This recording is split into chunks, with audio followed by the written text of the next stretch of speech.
twongeye kugusuhuza mukunzi wa Evangélisez MONDE komeze uhabwe umugisha n'Imana. Turacyari kuganira ku masezerano twagiye duhabwa n'Imana. Hari igihe umuntu anyura ahantu akibaza ese koko Imana ibi bintu yarabimbwiye. Twavuze ko icyo dusabwa ari ugukomeza kumvira Imana mu byo tunyuramo ibyo ari byo byose, tugakomeza kumvira Imana. Ariko kandi ushobora gusanga amasezerano yawe nayo yarasohoye. Ese byo ubyitwaye mute? Reka dukomeze twumve umukozi w'Imana icyo abitubwiraho mu ijambo ry'Imana. Imana ibahe umugisha.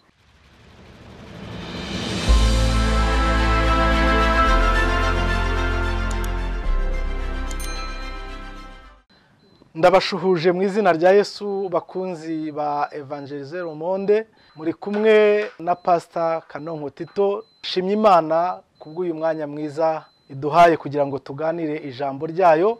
Nkuko mubizi abo tumaze igihe tuganira ijambo ry'Imana, ariko nanone hashobora kuba hari n'abandi bashya, mbahaye ikaze muri uyu mwanya mwiza. Tumaze iminsi tuganira ku masezerano, ibintu bishobora gutuma amasezerano cyangwa iby'Imana yavuganye natwe bisohora. Twagiye tuganira ku bantu batandukanye Imana yagiye isezerana, bagiye bagendana n'Imana. Twabonye Gideyoni, twabonye Yosuwa, twabonye Yosefu. Abo bose ni abantu Imana yahaye amasezerano kandi bakomeza kugendana nayo neza kugeza Imana ishohoje ibyo yavuganye nabo.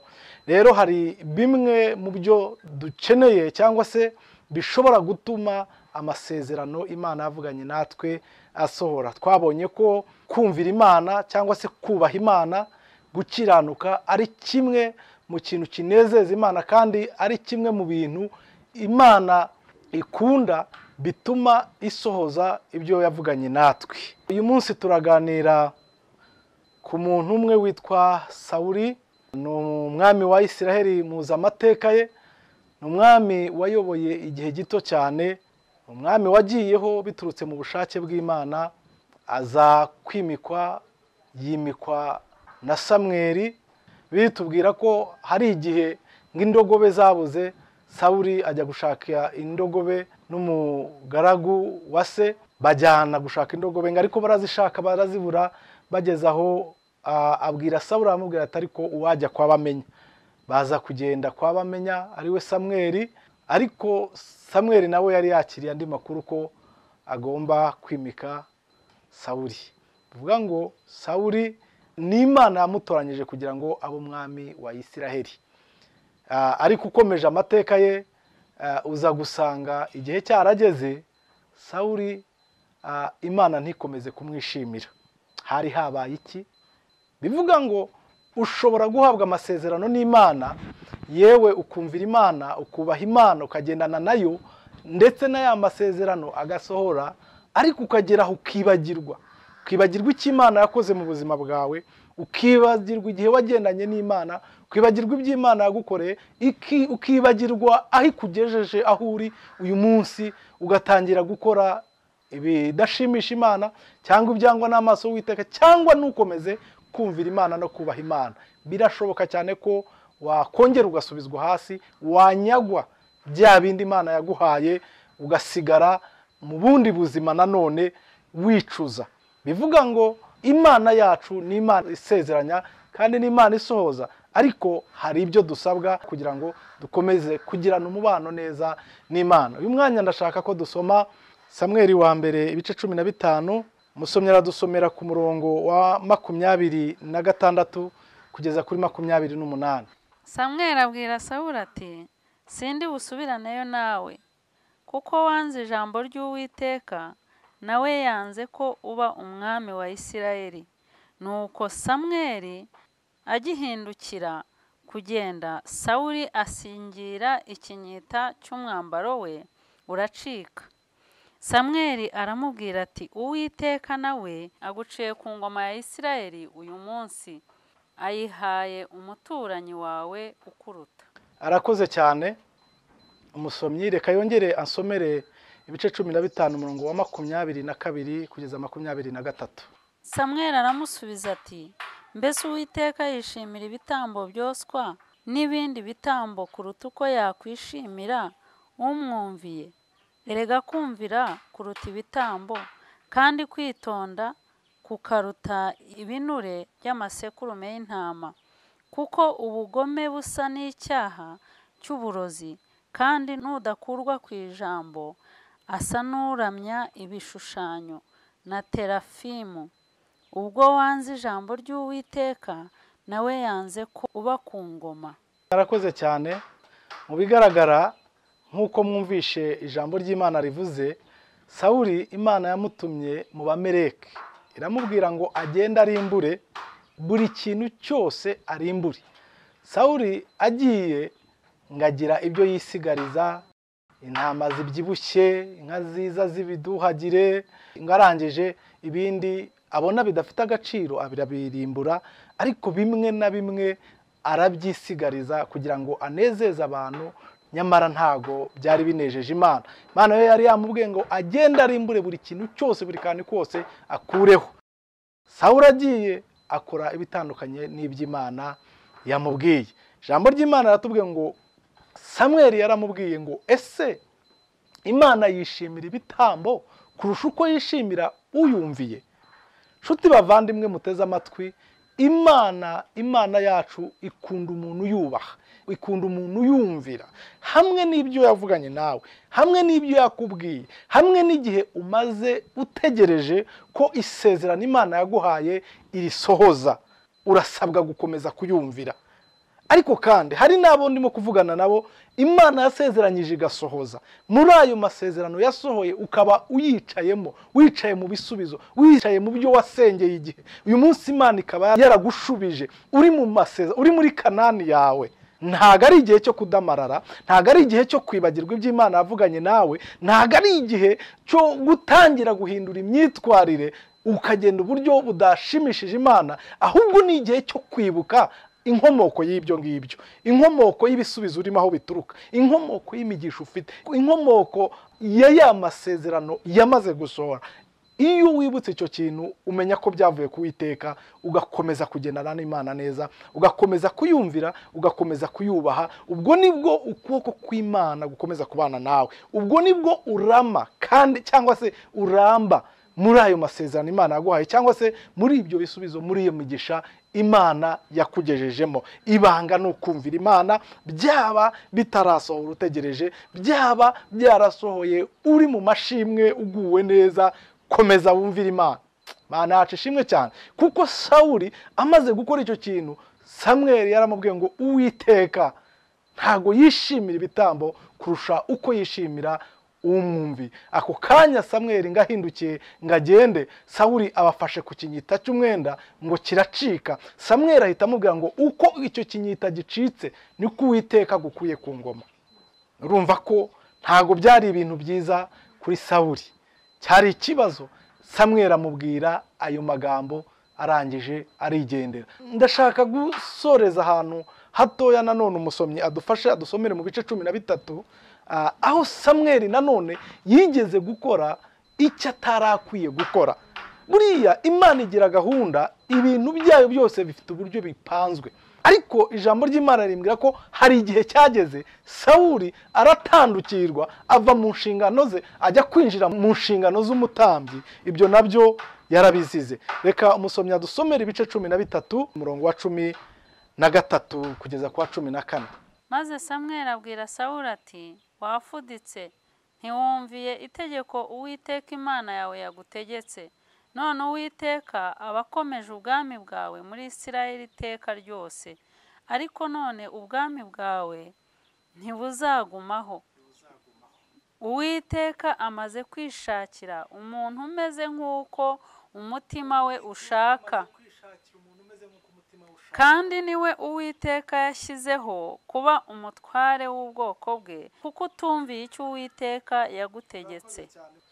Igihe kimwe Sawuli abona Samweli atinze, ngo abantu bakomeje kumushiraho bagenda, arangije ngo cyari igihe cyo gutamba ibitambo by'amashimwe yuko bari amahoro. Ariko Sawuli ajya kwegera ahagombaga gutambirwa ibitambo ngo ajye gutamba, aranabikora rwose yitwaje ngo amasaha yagiye. Birangije ajya gutamba, nyamara ntago zari inshingano ze, ntago imirimo yo gutamba yari y'abatambyi, ntago yari y'abami. birangije ngo aragenda aratamba. Samweli ngahingutse asanga ari mu gusoza imirimo yakoraga, ngo Sawuli arahindukira asa nk'usanganira Samweli. Samweli aramubwira ngo ibyo ni ibiki wakoze? Aramubwira ngo wafuditse. Kubera iki? Yatambye atagombaga gutamba. Samweli niwe wagombaga gutamba. Aramubwira ngo wafuditse. Icyo nacyo cyabaye intandaro yuko Sawuli nanone aciwe ku ngoma. Bibaye ubwa kabiri.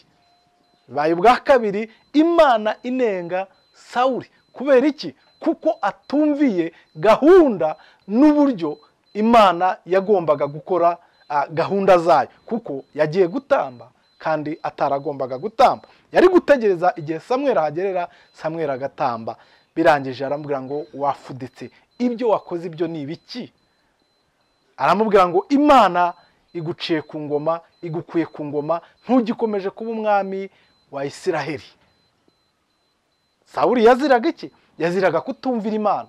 Yaziraga gukora ibyo Imana itamubwiye, guca ukubiri na gahunda cyangwa se n'ubushake bw'Imana. Ibyo byatumye Sawuli atamara igihe ku ngoma.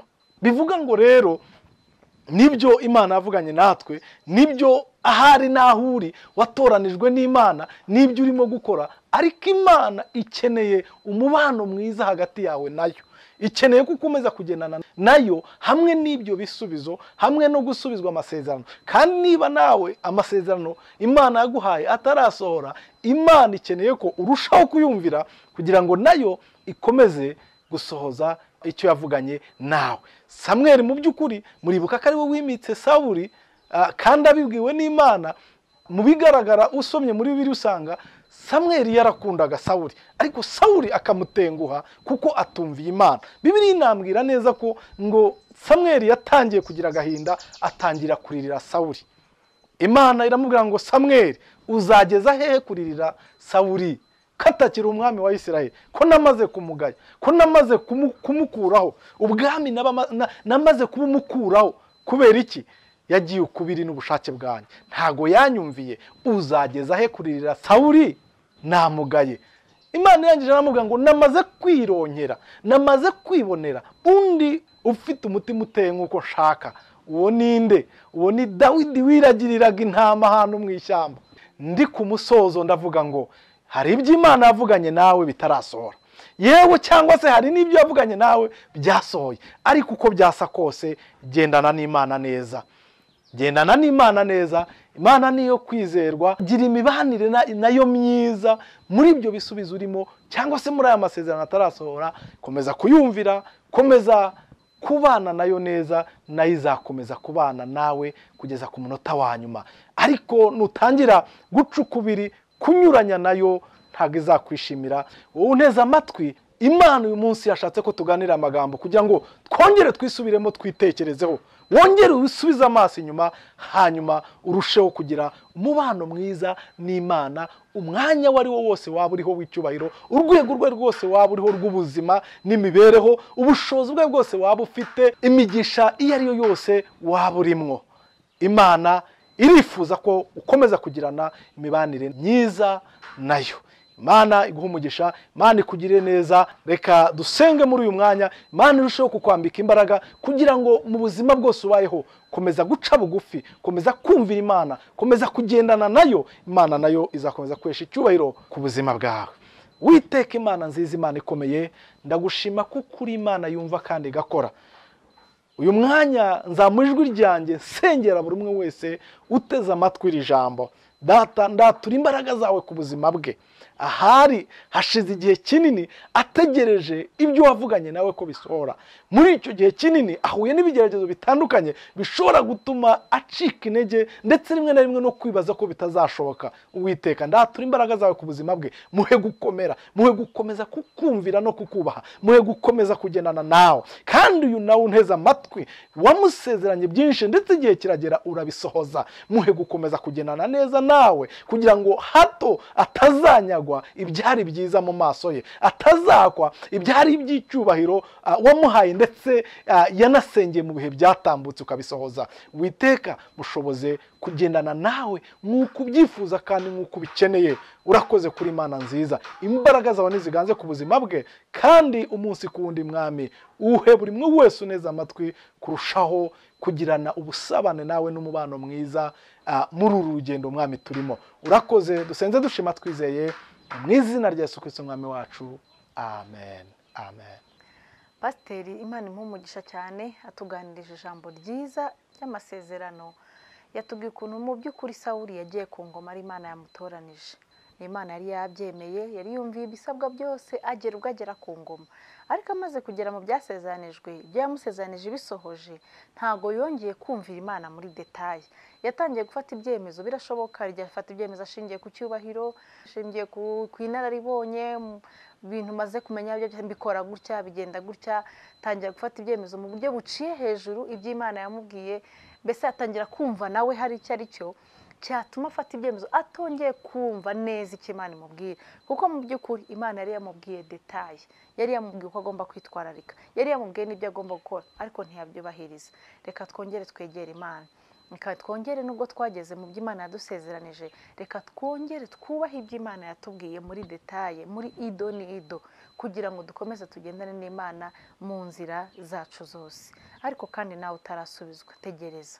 Kondisiyo twese ni zimwe, yaba washubijwe yaba utarasubizwa, no gukomeza kumvira iyi Mana, kugendana n'Imana mu buryo bwose.